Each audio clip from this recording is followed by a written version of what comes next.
Welcome back to the Sugar and Strength podcast. I'm your host, Kayla Gergen, and we are going to jump right into part 2 of our 2-part series on insulin and insulin resistance. So today we're going to talk about how insulin resistance develops. We're also going to talk about what to do about it. And if you missed part 1, make sure you check that out. That's really going to lay the foundation for today's discussion. I talk about what insulin is, what it does, why insulin leads to such a sticky, difficult time trying to lose fat. And I shared a little bit more about insulin resistance and the scope of diabetes. So for example, I use the analogy of your body like an email system. So if you imagine your pancreas as much like your email service provider, it's sending out these messages, those messages being insulin. With something like type 1 diabetes, you have no messages going out. So you have no ability to communicate with those other systems. So that's where we have to get the messages or the insulin another way. And for folks with type 1 diabetes, that's through injection of insulin. On the other hand, we have type 2 diabetes, which is more common. So instead of just not having that system altogether, we have messages going out, meaning insulin is being sent out to all of those other cells for signaling. However, those messages just aren't connecting like they used to. So your pancreas just sends out more and more and more and more. And that's where your cells become insulin resistant. And we'll talk about some of those root causes in today's conversation. But again, head back to part 1 if you haven't given that a listen. And that will really help set the foundation for today's discussion, where we talk more about the why and the how to. So while I am just scratching the surface today, we're going to talk about 6 big things that lead to insulin resistance. And again, this list is always evolving. There's so many things that impact your blood sugar and your insulin. So just know that this is not an all-encompassing list. It really depends on the person. And this is one reason why I love CGM, or continuous glucose monitoring, because from that glucose data, we're really able to infer what insulin is doing in many cases. So one thing that I actually do with my one-on-one folks is I take them through a glucotype assessment. So we look at their CGM data, we look at the symptoms that they're encountering, and then we also look at their blood work. And from there, we can essentially nail down what is their glucotype, what are the strategies, many of which we'll talk about today, that are going to get them the most mileage. So it's not always about doing more things, it's about doing the right things. And I see in so many cases, people are just going, adding more to their plate, when in reality, I feel like a lot of times what I'm doing with folks is really peeling that curtain back. We're looking under the hood, seeing what your blood sugar is doing. Therefore, we can get an idea of what insulin is doing. And from there, we can really pick out some nutrition and lifestyle factors that really start to move the needle. And when we talk about insulin resistance, one of the biggest drivers that we see is just constant eating.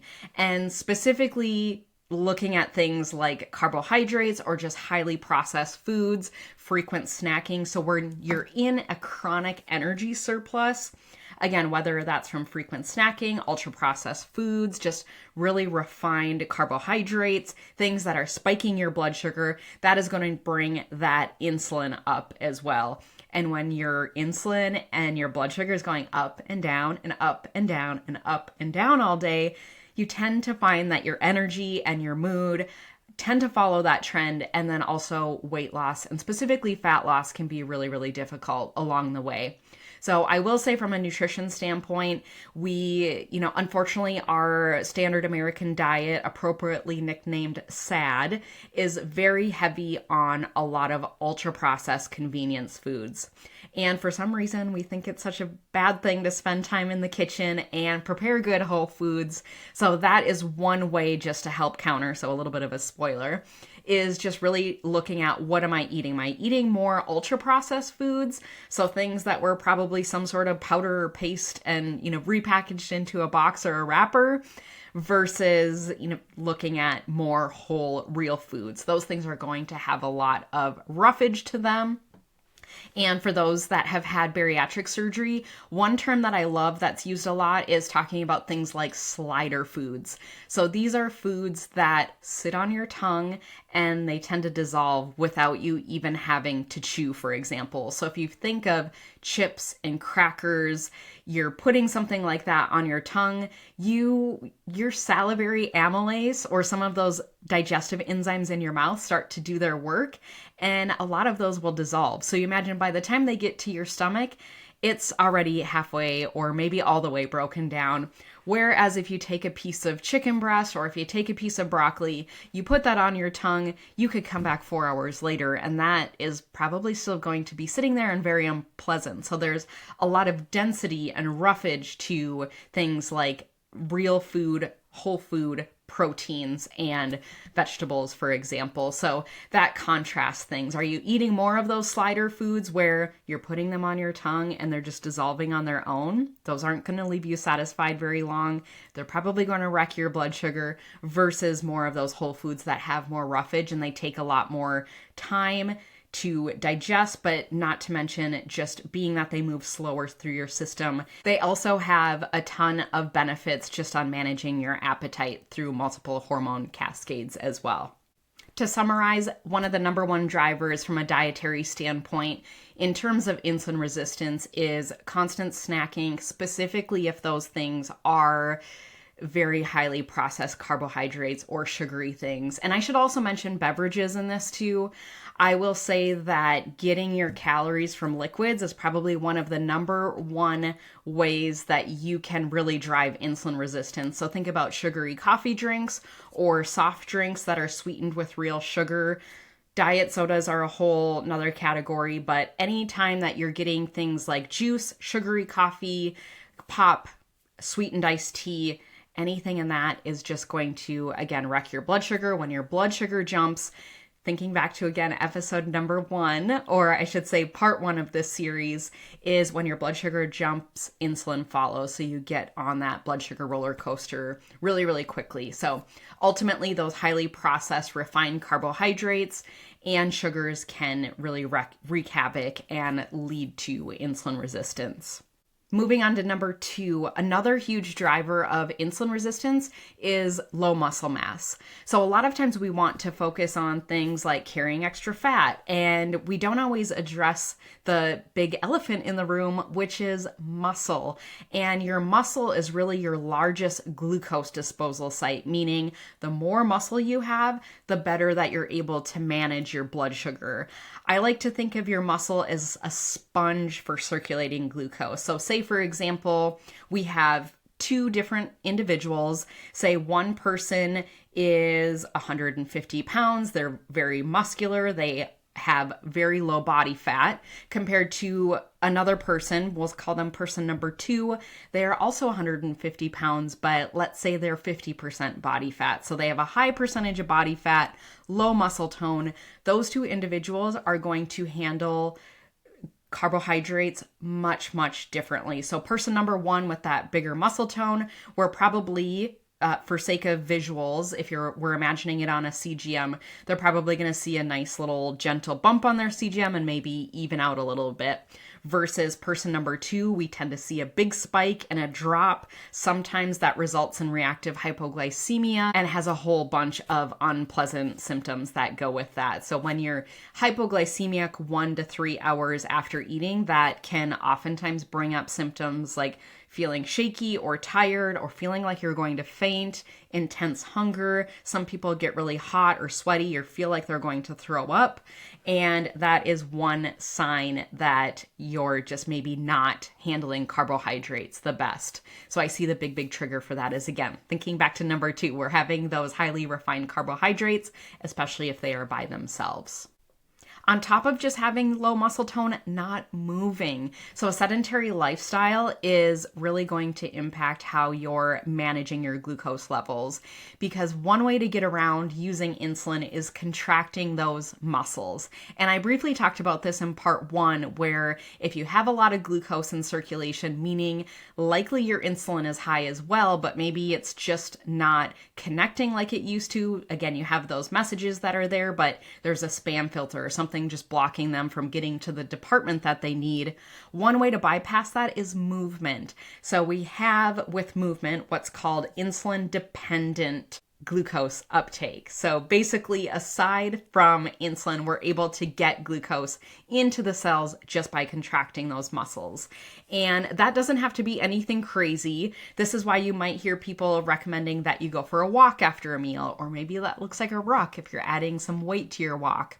It could even be some strength training, preferably something low impact. When you're thinking about moving, especially after a meal, the goal is to not do anything that's too intense. We want to still allow some great blood flow for digestion, because if you're really doing a taxing workout or something that's HIIT, for example, that could be very uncomfortable, where you have, a belly full of food, and now your body's like, do I go to the stomach? Do I feed the working muscles? Where is that blood flow going? So ideally, it's something low impact, not very high intensity. So a walk or a ruck after a meal is perfect. But even I've seen some positive CGM data from doing a short yoga flow or doing something like stretching on the floor with your kiddos after a meal. That can sometimes be enough to mitigate. But this, again, comes back to muscle tone. I have seen for some individuals that do have lower muscle tone where they try to implement this strategy of walking, for example, or maybe doing some dumbbell weights after a meal, and they don't see the response that they anticipated. And oftentimes, again, that's because they have low muscle tone, but that certainly wouldn't be a cause to pause some of that movement, because strength training and building that muscle is going to help make sure for a long-term strategy that you're really able to manage that blood sugar after a meal. So if you are someone who has low muscle tone, don't be discouraged by not moving after a meal. I would still encourage doing something, because with time and as you build more muscle, you're going to get more and more benefit from that strategy of moving after a meal as your muscle grows. Pivoting from nutrition and movement, I'm going to dive into number 3 and 4. I'll probably talk about these together, and they are things that a lot of people don't like to hear because they tend to be harder things to fix. So poor sleep and poor stress management. Again, I feel like every episode is me just plugging CGM, but this is one reason why I love using a continuous glucose monitor, especially for folks who feel like they're really doing a good job. They're eating a lot of whole, real foods. They're getting a great protein intake. Maybe they have good muscle tone. They have a regular exercise routine, but something just isn't clicking. More often than not, I find that it comes down to bad sleep and poor stress management.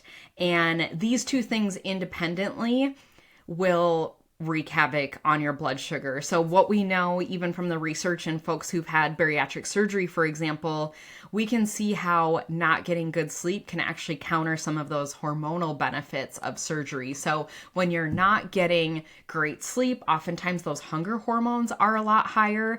And if you think of the day after you've had a crappy night of sleep, what do you want to eat? You want carbs and you want sugar and you want more caffeine. You want something that's going to bring your blood sugar back up. So what we find is even one bad night of sleep, oftentimes I see that people's average blood sugar runs higher and more variable, meaning their baseline is up and you might have a much more dramatic response to meals that you normally respond good to.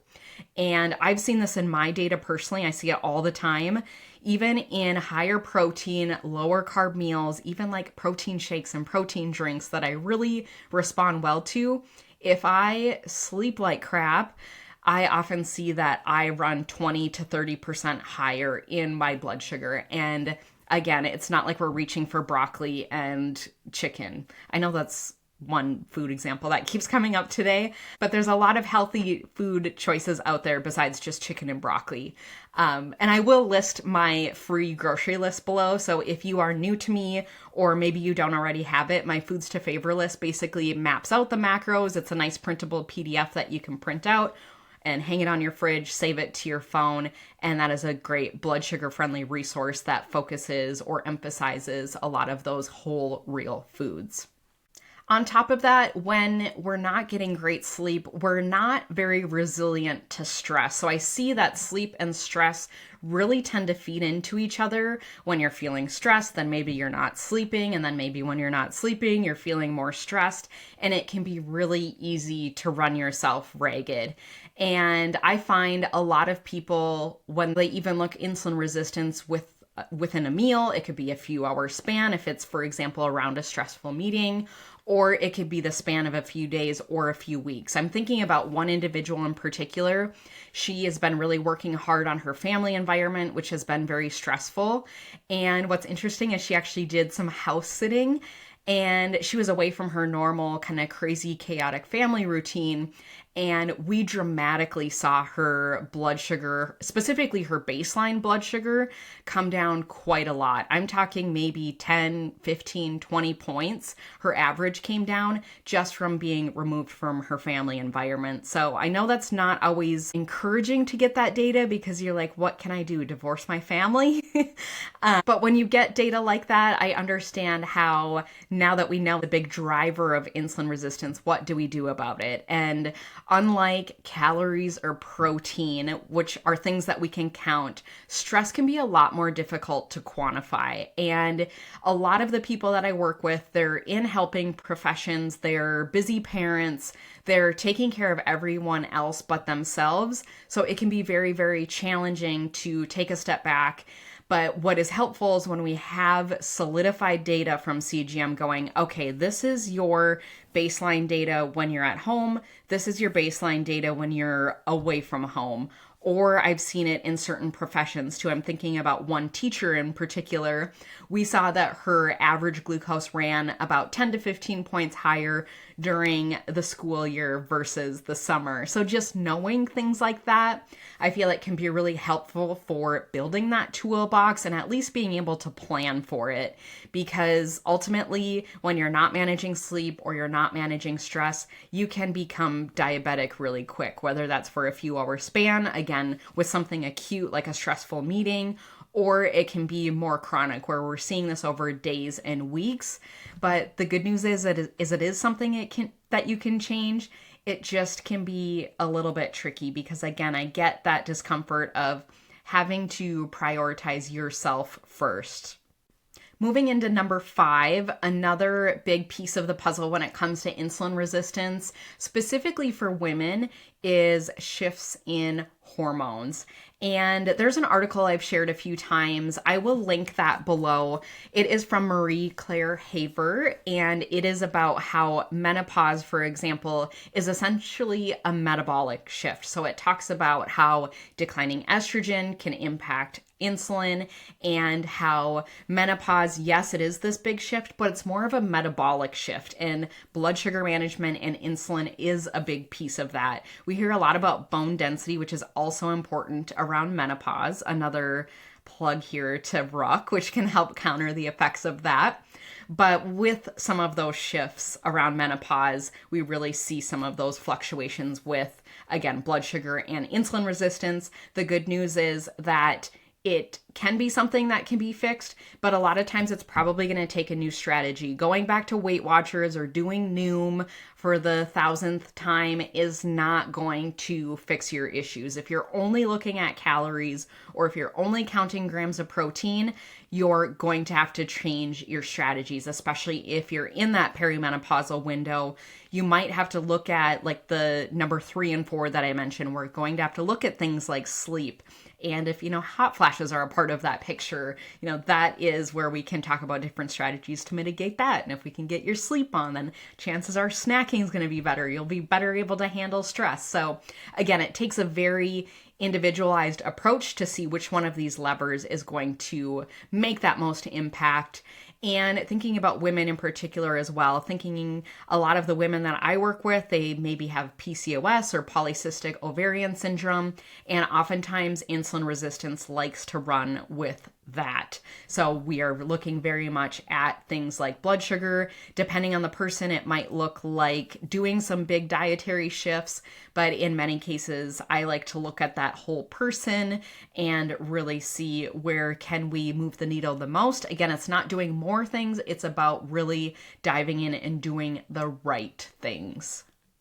Number 6 on our list of factors that drive insulin resistance is visceral fat. And the way that our bodies store fat, we have a few different modes. So we have visceral fat. That is going to be one of the most harmful. That's where you store fat around your organs, like your liver and your pancreas.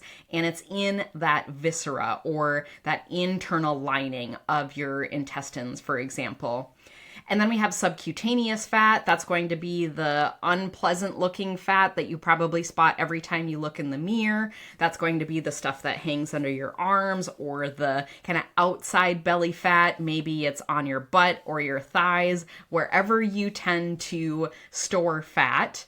And then number 3 is brown fat. And babies are born with a lot of brown fat. And this is something that we see that is very thermogenic. So brown fat isn't necessarily a bad thing. This is something that helps keep us warm. So especially if you're in colder climates like me, one way that you can help exercise some of that brown fat is by cold temperature exposure. And brown fat has a lot of mitochondria. That's what gives it its brown color. And for sake of this conversation, we're really going to focus on visceral fat because that is the most inflammatory. And when it comes to insulin resistance can create visceral fat, and visceral fat can feed into insulin resistance. So it really creates this vicious cycle. And if you're someone who has high circulating insulin, whether you've tested that through something like your fasting insulin. I did touch on labs briefly in part 1 if you're interested in certain blood tests or ratios to assess your level of insulin resistance, but it can take a while to see progress. So if you feel like you've made some recent changes to your diet, or you've been exercising or really focusing on sleep and stress, it takes a while to chip away at that visceral fat. But I will say that things compound with time. So once you kind of break down or utilize and get rid of some of that visceral fat, you're going to notice that maybe a few months from now, things are really starting to move at a much more rapid pace. And this will depend on how much weight you want to lose. But a lot of times I see where if you carry a lot of weight, especially around the middle, that can be more telling of something like visceral fat, for example.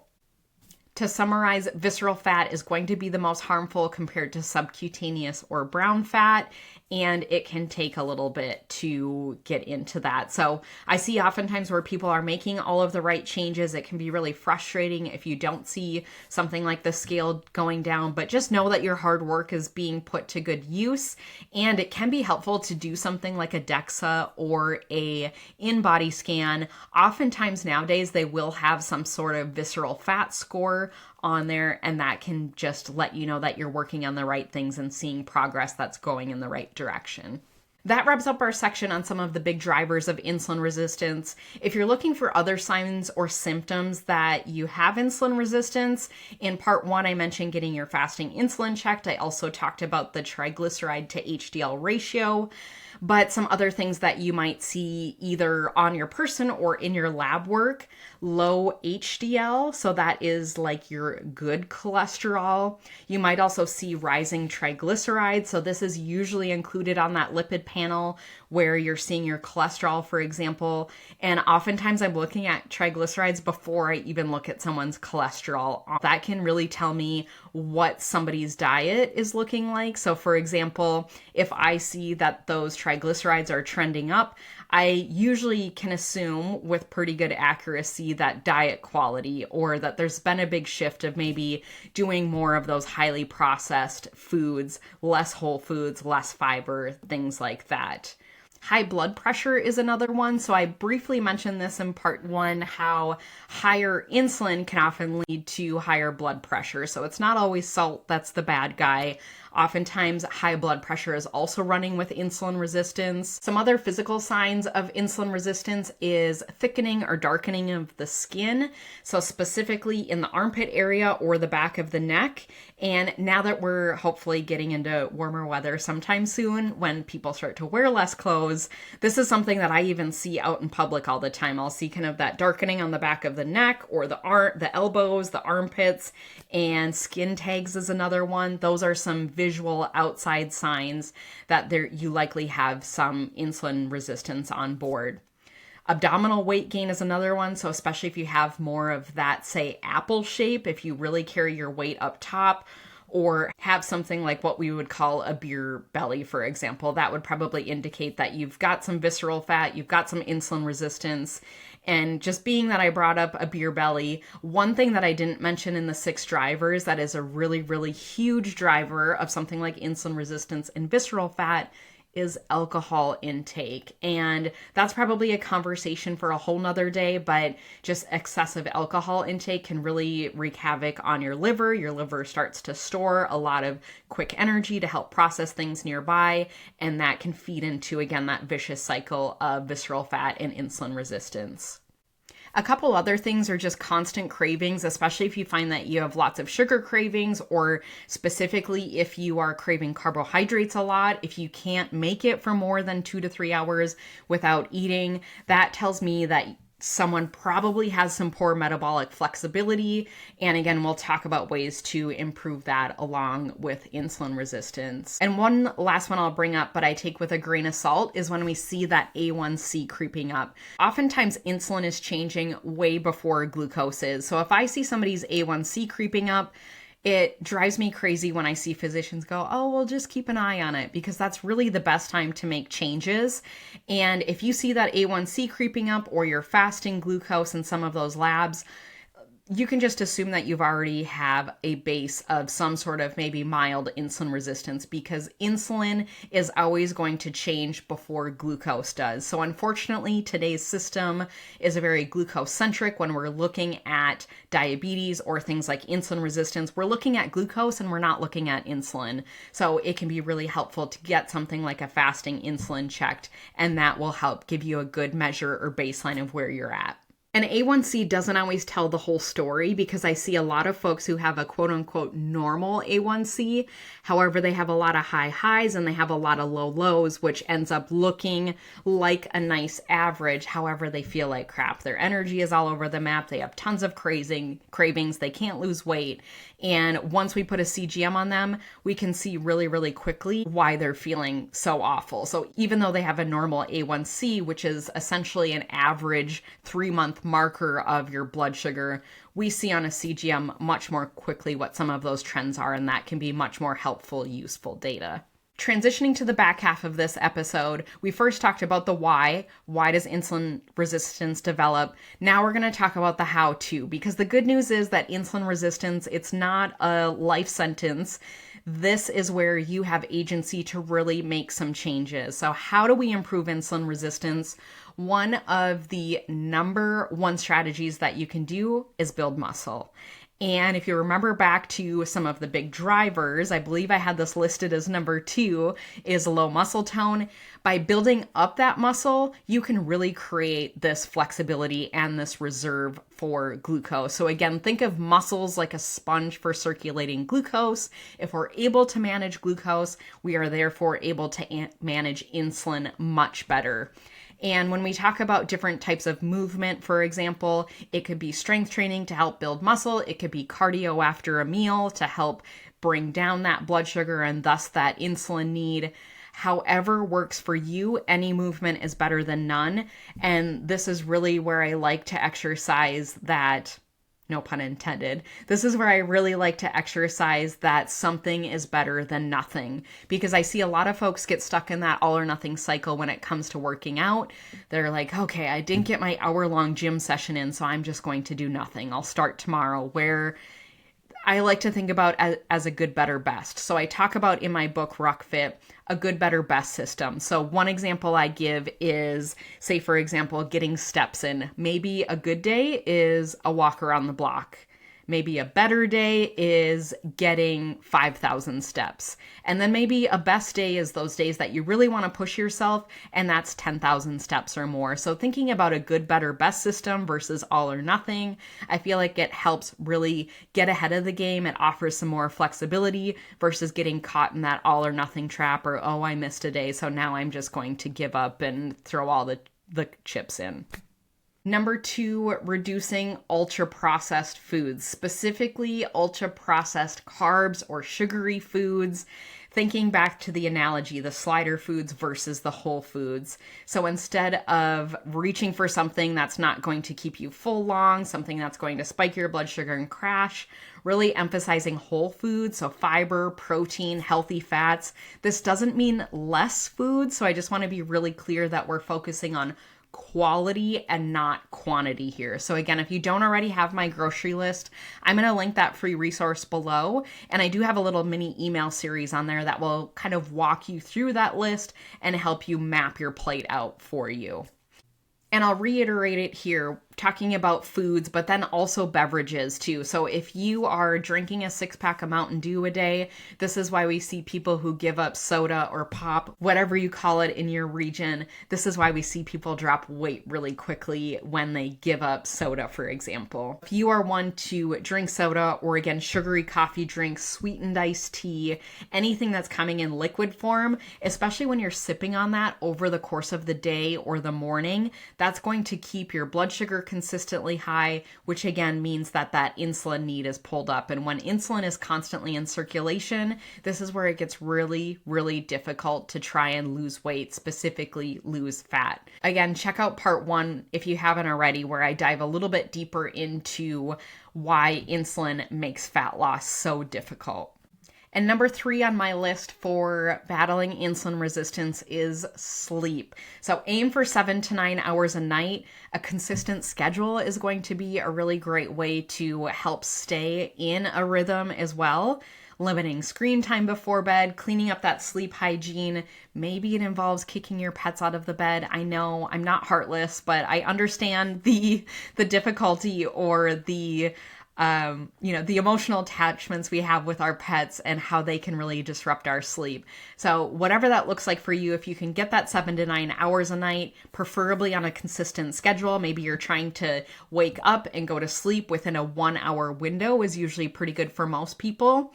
I love my Oura Ring. That is a great way where I really stay on track. I get a sleep score. It also monitors my stress. And this really helps keep me in line on my sleep. So if you're a data person, that can be really, really helpful, because again, when you get great sleep, that is going to really help benefit your baseline data. It's going to help bring down that insulin. You're going to be better able to handle things like stress. And when you get a good night's sleep, everything is just so much better. For me personally, when I am chronically underslept, I like to describe that as walking around with my wire nuts off. So my husband has some electrical training, so maybe that's where my brain is going with this. But if you've ever seen like 2 wires come together and then you have that wire nut, I feel like when I don't get good sleep, again, if this is especially multiple days in a row, I feel like I'm walking around just, my nerves are exposed. I feel like I'm really emotional. I'm irritable. I feel like I could cry. And sometimes that's after one night of sleeping for 4 hours, or even worse off, maybe it's multiple nights of poor sleep. But I know that when I get good night's sleep, man, I feel like I can battle just about anything. And again, how we talked about sleep impacts snacking. I have polled my people on multiple occasions, and one of the number 1 triggers, if not the top, for snacking is feeling tired. And this one always surprises me, but I find that a lot of people, when they're feeling tired, they're always wanting to snack, and we don't always make that connection either. So just notice, maybe to begin with, like if you have a bad or good night of sleep, how does that change your eating the next day?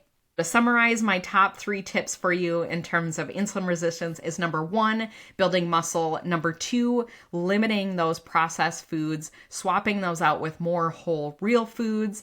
And then number 3, really dialing in sleep, because when you're getting good sleep, you're really better able to handle all of the other things. When life starts lifing, you have the capacity to be able to keep up with that. And before I take the conversation home today, I want to touch on a couple listener questions. So, Linda, thank you, from Michigan. She was asking, how does a person develop insulin resistance? And that's really what spurred today's conversation. I was like, okay, yeah, if I'm going to talk about insulin, I should probably talk about what we do about insulin resistance and how that develops. So thank you, Linda, for that question.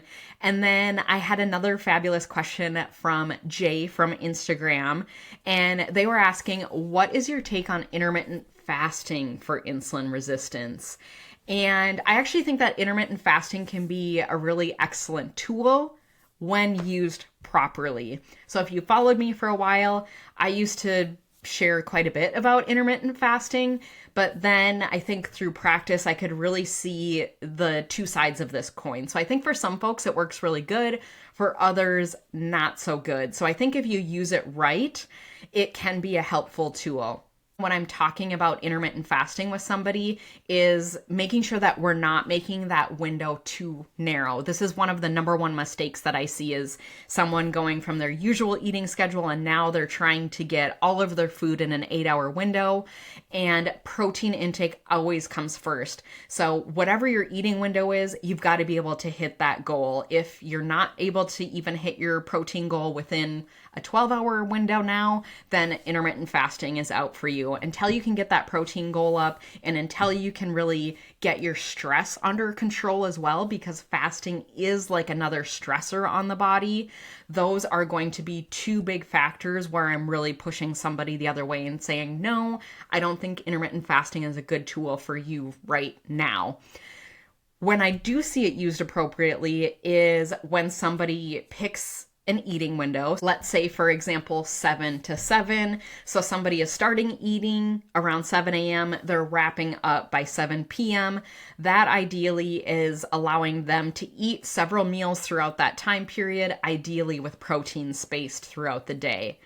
When somebody is, again, very overstressed, they're burning the candle at both ends, the last thing I want to do is add intermittent fasting to their stress bucket. Now it's overflowing. And when we're doing fasting windows that are too long, then we see negative consequences on things like body composition. So it's really finding that window where a lot of times it tends to be wider for most people. So say, for example, maybe it's 12 to 14 hours where you're fasting. Again, maybe that looks like 7 to 7, or maybe it looks like 9 a.m. to 7 p.m. For women, that window especially has to be a little bit more generous because women hormonally are a little bit more sensitive. But again, one of my concerns with intermittent fasting is I see a lot of people get wrapped around the axle with having really restrictive times or really hard cutoffs. And fasting is meant to be flexible. If you're doing it 3 days a week, awesome. If you're doing it 7 days a week, awesome. But where I see people struggle is where, for example, my nighttime snackers, this can be a great way to have the kitchen closed.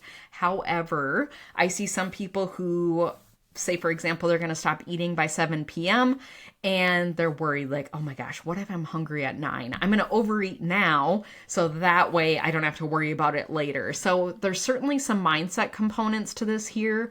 And while I think intermittent fasting can be helpful for some folks, I think it can really wreak havoc for others. So it is a tool that I really am cautious about recommending, but I think for some people it can be really helpful to add in and layer in structure. But again, keeping it flexible, not being so rigid if you feel like you're not getting your eating window for the day. Don't sweat it. You can start all over tomorrow. So I just want to say that fasting should be flexible and it's something that should fit your life and not the other way around. A few reasons why I think intermittent fasting can be helpful is because it lowers your insulin exposure. So by not eating for a period of time, say for example 12 hours, that is going to mean your insulin actually has some time to drop. So if you are somebody that's constantly snacking, chances are your blood sugar and your insulin are circulating constantly throughout the day. So averaging that insulin exposure can really help. It gives your body more time in that fasted state. It allows you opportunity to actually tap into your fat stores and improves that metabolic flexibility over time. Because if you're constantly eating, insulin is constantly elevated, and whenever insulin is in circulation, that storage hormone is really going to prevent you from tapping into those subcutaneous stores that you've already got. And to summarize, where people really go wrong is when that eating window is too short. So they're giving themselves 4 or maybe even 8 hours, and it's going to be really difficult, and you're not going to get max benefit from your protein if you're sitting down and eating 70 grams of protein twice a day versus spreading that protein intake throughout the day. So protein intake, again, always comes first. Then we can talk about intermittent fasting if your stress is well managed. Another mistake I often see is if people are skipping breakfast and then just eating junk later on. So it does take a little bit of trial and error to see what that meal rhythm looks like.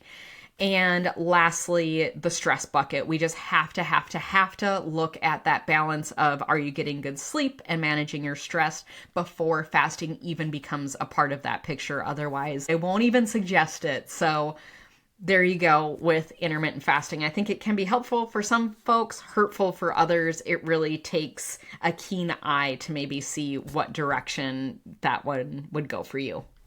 To wrap up today's conversation, we talked about why insulin resistance develops. We talked about some strategies to help combat that. And what I will say again and reiterate is that insulin changes much before glucose does. So it can be really helpful to get ahead of this versus waiting for something like your A1C or your fasting glucose to start to creep up. A lot of times we're seeing insulin change years and even decades before we see some of that reflected in things like fasting glucose or your A1C. This is where a CGM can be really helpful because there are a few telltale signs where I can look at how you respond to a meal and I'm like, yep, that's insulin resistance. And whether that is in the acute or the short-term phase or in something more chronic or long-term, that might change how we go about strategizing. So again, I love taking my folks through their glucotyping, and then we're really able to see what's going to drive success the fastest for them. Is it working on nutrition? Is it really dialing in the sleep routine? Usually we're looking at 1 or 2 areas to really hone in on. Instead of focusing on all the things, we're really simplifying and prioritizing, because I find if you pick the right dominoes, we can get them all to fall in a very positive way. So while diet matters, we also talked about lifestyle factors like movement and especially sleep and stress. All of these are impacting your insulin response, whether that again is in the short term or whether it's long term. And then lastly, we talked a little bit about intermittent fasting and how that can help, but only if you're still getting in your protein and you're managing your stress well.